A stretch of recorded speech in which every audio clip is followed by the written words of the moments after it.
Alhamdulillahirabbil alamin wassalatu wassalamu ala asyrofil anbiya'i wal mursalin sayyidina Muhammadin wa ala alihi wa sahbihi ajmain amma ba'du fa in asdaqal hadithi kitabullah wa khairal hadi hadu Rasulillah sallallahu alaihi wasallam wa syarrul umuri muhdatsatuha wa kullu muhdatsatin bid'ah wa kullu bid'atin dhalalah wa kullu dhalalatin finnar wa bisanadil muttasili ila imamil muallif rahimahullah taala wa nafa'ana bi ulumihi fid dharain amin. Qol wa anil Barlam bin Azib bin radhiyallahu anhuma anin Nabi sallallahu alaihi wasallam, dari sahabat Bar Ibnu Azib semoga Allah meridhoi keduanya dari Nabi sallallahu alaihi wasallam, annahu qala bahwasanya beliau telah bersabda fil ansori tentang orang Ansor, la yuhibbuhum illa mu'minun, tidaklah mencintai mereka kecuali orang mukmin, wala yubghiduhum illa munafikun, dan tidaklah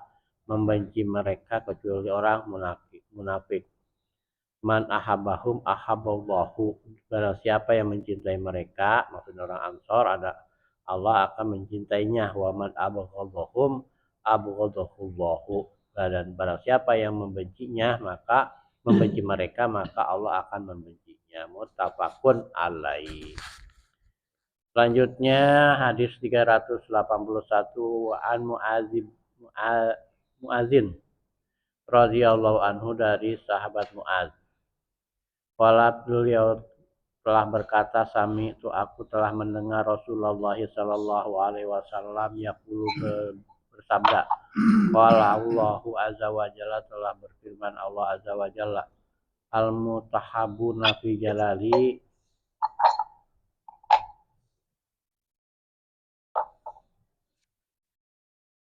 orang-orang telah berfirman Allah Ta'ala, hadis qudsi ya orang-orang yang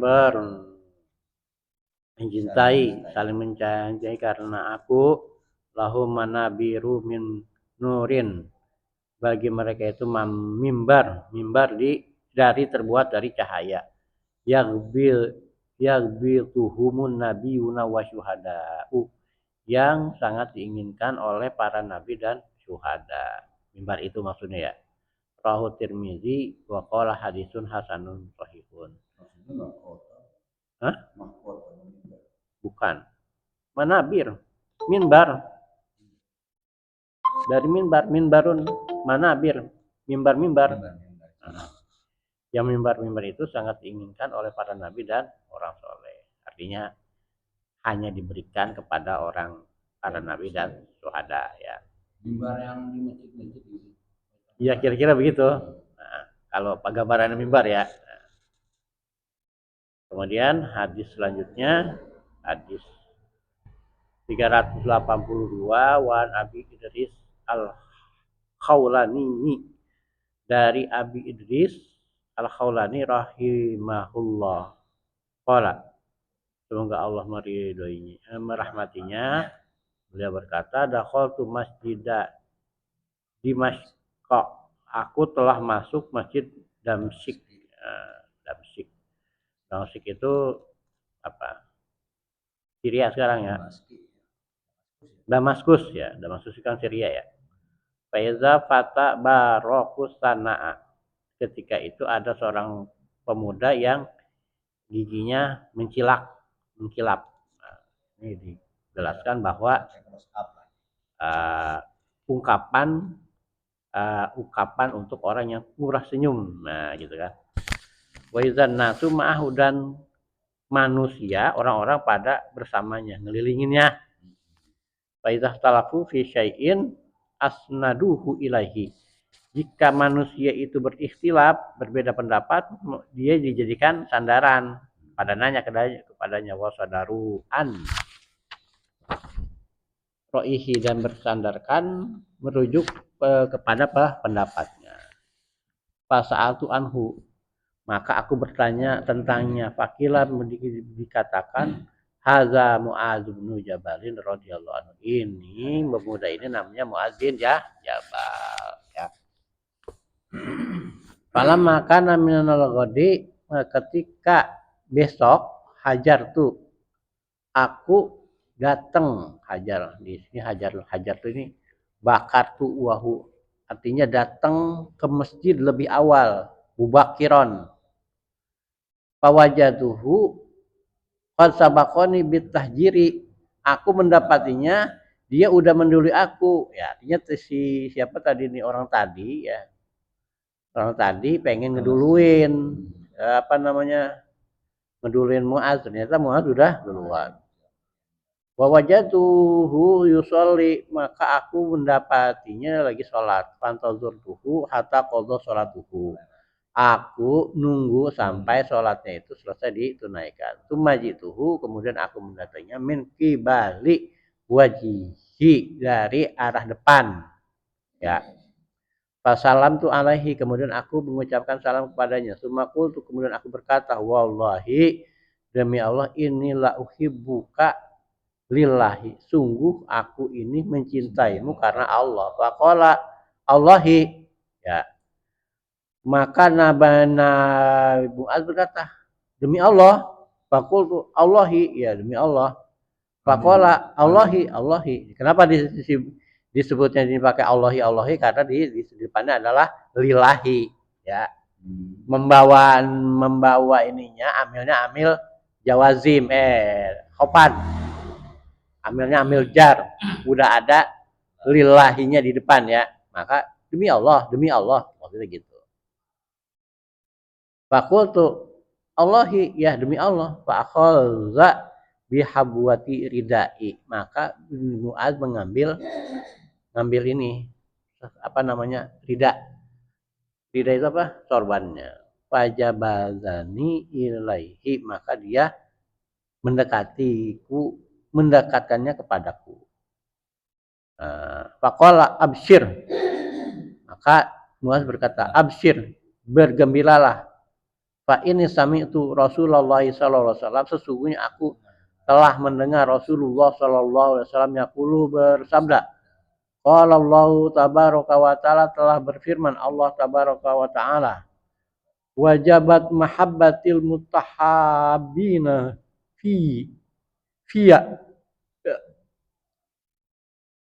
telah mewajibkan atasku kepada orang yang mencintai. Nah, aku mewajibkan mencintainya kepada orang yang mencintai karena aku. Ini maksudnya Allah mewajibkan. Mewajibkan di sini artinya sebuah kemestian, bukan apa namanya, wajib dalam pengertian syar'i fikih ya, tapi dalam pengertian sebuah kemestian, aku akan memberikan cintaku kepada orang yang mencintai karena Allah. Wal mutajalisina fiya, dan orang yang bermajlis berkumpul-kumpul duduk bareng karena Allah, ya mudah-mudahan kayak kita ini, ya amin ya rabbal alamin. Wal mutazawirina fiya, dan orang yang saling mengunjungi karenaku. Wal mutabazilina fiya, dan orang yang saling memberi karena aku. Hadisun sahihun, hadis sahih, rawahu Malikun, diriwayatkan oleh Malik fil Muwatta, dalam kitab Muwatta, bi isnadihi as-sahihi, dalam dengan sanad yang sahih. Baik Bapak Ibu sekalian, alhamdulillah pagi ini kita bisa melanjutkan kajian kitab Riyadhus Shalihin, masih membahas masalah fadilah mencintai karena Allah Ta'ala. Ya, ini ada kita baca 3 hadis ya. Yang hadis pertama kita baca itu hadis 380, ini tentang menjelaskan Rasulullah menjelaskan tentang orang Ansor ya. Orang Ansor ini adalah orang kaum muslimin yang menerima kedatangan kaum muhajirin ya, penduduk asli Madinah ya. Di sini beliau menjelaskan bahwa ciri-ciri orang mukmin dan orang munafik itu pada sikapnya terhadap kaum Ansor.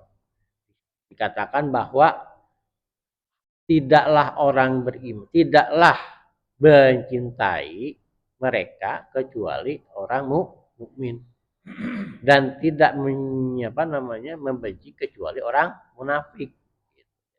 Cirinya itu di situ ketika itu ya. Ketika itu Nabi Muhammad membuat kategori antara orang yang beriman dan tidak beriman itu pada sikap orang-orang terhadap sahabat Ansor gitu. Artinya hanya orang yang beriman saja yang mau mencintai orang Ansor, dan kebalikannya kalau membenci orang Ansor berarti dia munafik. Ya. Di sini kemudian disebutkan bahwa orang itu kalau mencintai mereka berarti Allah akan mencintainya, dan barang siapa yang membenci mereka maka Allah juga akan membencinya. Yaitu gambaran dari kondisi orang saling mencintai. Jadi itu magnet lah, sebuah magnet ya, sebuah magnet. Ada kalau kita akan tarik ke konteks sekarang, orang yang soleh itu pasti dicintai oleh orang soleh, gitu. Kalau orang munafik, orang kagak soleh, susah dia untuk mencintai orang soleh. Burung pipit akan berkumpul dengan burung pipit. Burung Garuda akan berkumpul dengan burung Garuda. Burung dara akan kumpul dengan burung dara. Enggak mungkin burung dara kumpul dengan burung apa? Ini ya. Burung nyasar. Ya udah sebuah secara alamiah seperti itu. Ya. Kalau di rumah campur tuh. Yes. Itu dikumpulkan dengan terpaksa karena satu kandang. Bapak. Oh ya. Ya, kemudian hadis yang selanjutnya adalah hadis menjelaskan, ini hadisnya hadis qudsi, bahwa orang yang saling mencintai karena Allah ya itu akan dikasih mimbar dari cahaya, yang mimbar itu sangat diinginkan oleh para nabi dan syuhada. Ya. Jadi mimbar di sini adalah ya kalau mimbar ya mimbar. Ditanya mimbar, bukan maksudnya kiasan ini kan, maksudnya gimana? Ya artinya wallahu alam ya, apakah memang dalam pengertian sebenarnya ya atau kiasan, tapi artinya itulah pemberian Allah ya. Simbol, kalau kata kita maknai secara simbol, itulah pemberian Allah yang begitu berharga kepada orang yang saling mencintai karena Allah. Karena apa?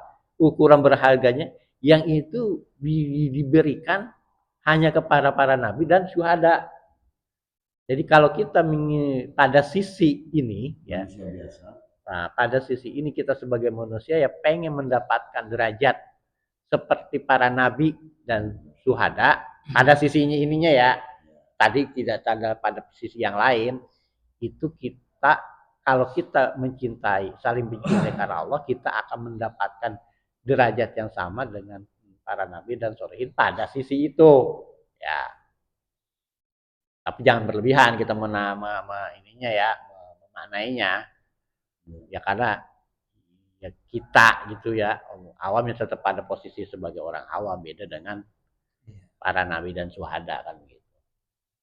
Tapi kalau kita maknai bahwa cinta itu adalah sangat tinggi nilainya, ya itulah apresiasi Allah terhadap orang yang mencintai karena Allah, karena dia Allah akan memberikan sesuatu yang dia berikan kepada nabi dan syuhada. Jadi artinya kita jangan meremehkan cinta gitu lah.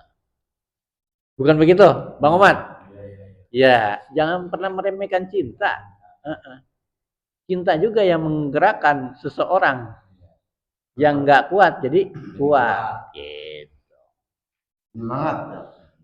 Itu kan kalau kata siapa dulu, gunung kan kudaki, lautan kan ku seberangi karena cinta gitu. Kalau mereka kagak cinta nyebrang lautan.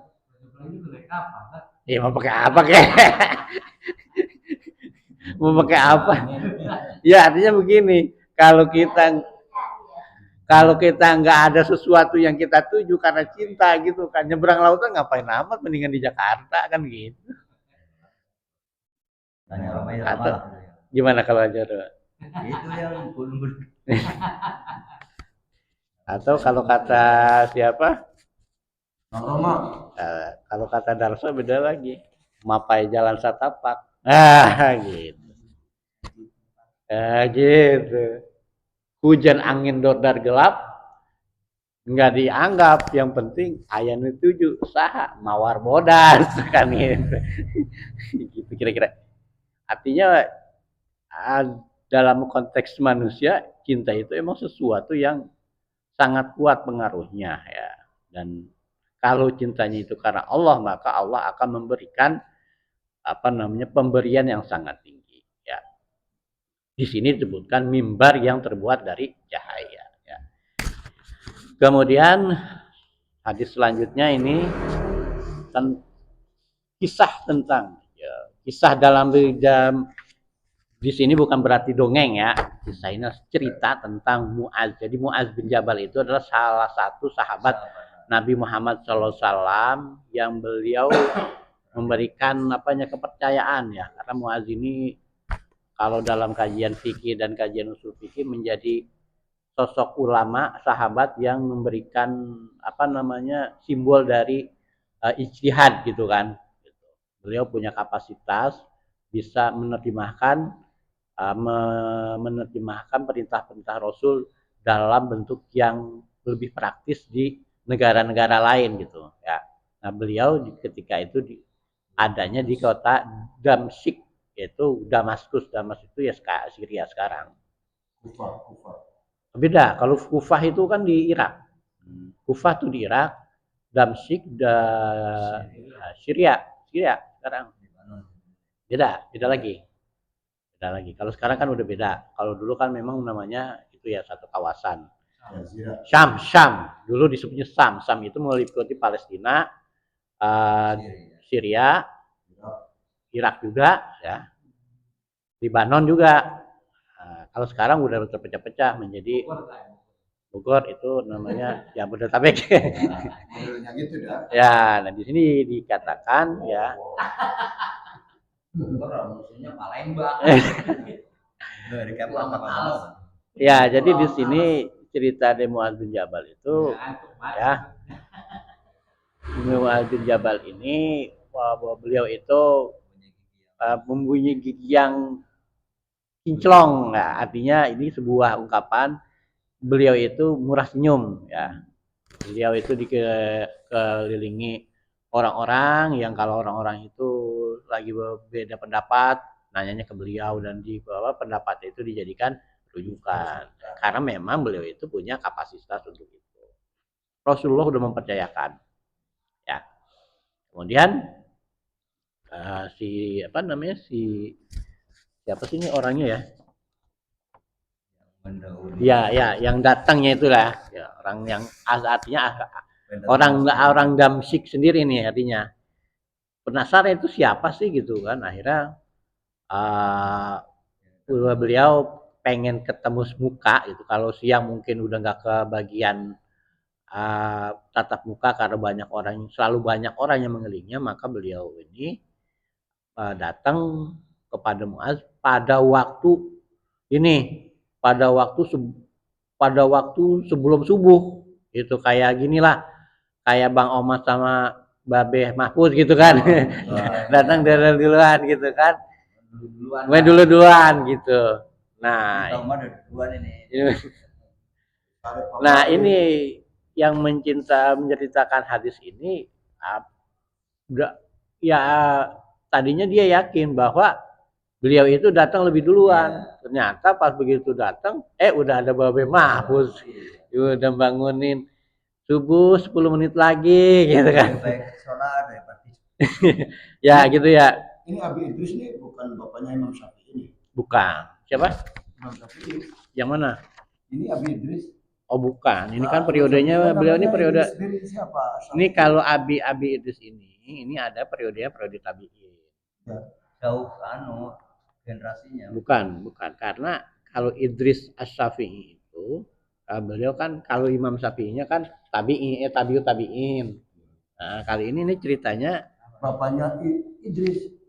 enggak beda tempat. Kalau beda apa Imam Syafi'i itu kan di Gaza, Palestina sekarang. Ini kan ceritanya di Damaskus. Ya, beda ya. Dari sisi tempat beda, dari sisi kurun beda.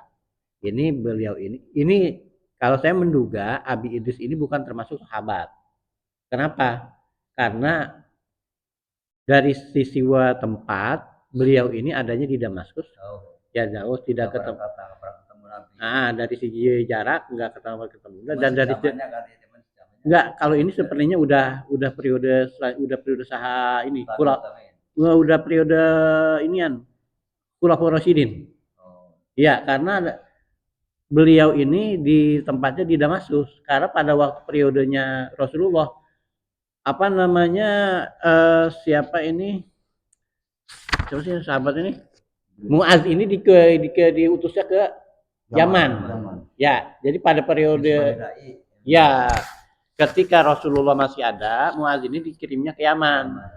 Nah, beliau ini ditempatkan di Damaskus itu kira-kira pada periodenya kalau nih berarti ini periode Umar bin Khattab karena Damaskus diperlakukan pada zaman Umar bin Khattab. Kalau sebelum Umar apa namanya ketika Abu Bakar belum ditaklukkan Damaskus itu. Ya, jadi ini periode Umar bin Khattab. Dengan demikian Idris ini adalah tabiin, bukan sahabat karena beliau ini tidak pernah bertemu dengan Rasulullah Shallallahu Alaihi Wasallam. Jadi balik lagi Idris ini ya gitu apa namanya ketemu jumpai Muaz ya kemudian beliau kalau bahasa Indonesia Jawanya aku teresep banget karo kowe karena Allah kayak gitu ya bener gak Pak Ipan ngomongnya ngeres ya terus karo kowe karena Allah bener gitu kan itu akhirnya Sundana. enggak lah itu aja mahal soalnya kalau pakai bahasa Sunda ya gitu bener kowe kenal sekarang aku orang iya tenanan wis nah bahasa Tresno konotasinya terhadap cinta lawan jenis itu. Oh, kalau cinta ya kalau misalnya aku Tresno karo kowe itu konotasinya kepada lawan jenis apa cinta gitu dalam pengertian ini syahwat ya. Kalau cinta bukan syahwat dalam bahasa Arabnya apa? Bahasa Jawanya apa? Ya podo tresno. Penerapan bahasanya. Iya. Jadi anggaplah sama. Kan yang ngomong ini bukan orang Jawa. Orang Betawi yang lagi Jawi. Jadinya aku cinta karena engkau. Benar. Engkau cinta karena. Ya benar gitu. Akhirnya Muaz mengatakan bergembiralah engkau karena aku telah mendengar Rasulullah SAW telah bersabda bersabdanya menggunakan hadis qudsi ya beliau berkata ya qala Allah tabaraka wa taala telah berfirman Allah tabaraka wa taala aku mewajibkan cintaku kepada orang yang mencintai karena aku ya, artinya apa namanya sebuah kemestian orang yang mencintai karena aku yang satu berajis karena aku yang saling mengunjungi karena aku dan saling memberi karena aku itu akan mendapatkan kemestian dapat cintanya dari Allah Subhanahu wa taala. Ya. Wajabatnya. Kalau wajabat di sini dalam pengertian sebuah kemestian bukan dalam pengertian wajib secara fikih kalau dikerjakan dapat pahala kalau ditinggalkan mendapat dosa bukan dalam pengertian itu ya tapi ini pengertiannya sebuah kemestian dia akan mendapatkan cinta karena cinta dari Allah karena mencintai Allah karena satu majlis karena Allah karena saling menguji karena Allah dan saling memberi karena Allah Subhanahu wa taala demikianlah kekuatan cinta wallahu alam bissawab ya barangkali ada tambahan keterangan dari ya silakan Bang Adam. Cinta bukan? Cintailah Allah dan Rasulnya. Lebih cinta kita kepada anak istri. Jadi harus lebih ini. Maknanya apa gitu? Kenapa Kenapa? Kita harus mencintai mencintai Allah dan Rasulnya melebihi mimma siwahuma. mencintai pada dirinya, anak dan istrinya. Ya, jadi memang ada hadis Nabi yang menyatakan bahwa tidak disebut orang beriman kalau orang belum mencintai Allah dan Rasulnya di atas cintanya kepada dirinya, anak dan istrinya. Gitu. Itu artinya apa? Cinta di sini adalah kecenderungan ya. Cinta di sini cinta bukan dalam pengertian cinta ini ya, cinta syahwat ya, tapi kecenderungan, dominasi hati. Jadi ya, cinta ini kita maknain adalah sesuatu yang mendominasi hati dan semua pikiran kita ya. Kalau umpamanya kita membelakangkan, mengkesampingkan perintah Allah dan perintah Rasul untuk lebih kita ngebelain kepentingan manusiawi ya, kepentingan yang sifatnya material ya. Itu kan anak istri itu kan simbol ya, simbol dari dari dunia ya, perhiasan dunia, simbol dari dunia ya. Di sini dihadapkan dengan Allah dan Rasul sebagai yang non duniawi ya, sifatnya ukhrawi. Artinya kita sebagai orang Islam, orang beriman, Allah dan Rasul itu kita harus dahulukan ketimbang kepentingan duniawi yang lainnya selain Allah dan Rasul. Kalau Allah dan Rasul itu misalnya menyuruh kita untuk misalnya meninggalkan contohnya ya, memakan riba gitu kan, misalnya contohnya ya, agak berat gitu, meninggalkan riba, memakan riba, ini karena perintah Allah dan Rasulullah. Tapi di sisi lain ada tuntutan ngebelain, katakan dalam tanda kutip ngebelain anak istri. Nah, di sini yang harus kita kedepankan meninggalkan riba ini. Itu. Jangan dengan ini untungnya untuk untuk anak istri kan nggak apa-apa lah kita nyerempet dikit kan gitu kan, karena ada istilah kayak gitu. Jangan. Kalau emang Allah dan Rasul sudah mengharamkan riba, maka kita secara secara 100% harus kita tinggalkan. Jangan istilahnya ya nggak apa-apa lah kalau dikit-dikit makan gitu. Kadang-kadang kita tuh ada ini, nggak apa-apa lah hidup tuh jangan terlalu lurus-lurus banget, bengok dikit lah, dikit katanya kan gitu kan. Akhirnya bengoknya jadi banyak. Gitu. Artinya pengertiannya begitu Bang Adam. Perintah Allah itu harus kita dahulukan. Kepentingan duniawi harus kita kesampingkan. Ini kan sering dalam kehidupan kita ini kita sering dihadapkan pada pilihan-pilihan yang sulit. Allah atau keluarga kan begitu. Allah dalam pengertian ini adalah perintah-perintah, hukum-hukumnya yang harus kita taati. Seringkali kemudian juga kita ngalah, udahlah katanya, nggak apa-apa lah sekali ini aja. Iya, memang pada prakteknya masalahnya berat kan? Iya. Tidak sesuai tidak dengan seperti teorinya gitu. Iya, karena itulah ujian iman. Ujian iman kan begitu. Kalau kita mencontoh para nabi dan rasul, ya begini, kalau kita mengambil ibrah dari kisah Ibrahim, ya bagaimana Nabi Ibrahim itu nggak berat kan gitu menghadapnya, disuruh motong anaknya, mengorbankan anaknya, tapi karena beliau itu udah pasrah 100%, ya beliau tunaikan, tapi pada akhirnya Allah kan mengganti gitu, tidak, Ismail itu tidak jadi dikorbankan tapi diganti dengan dibahas kan gitu.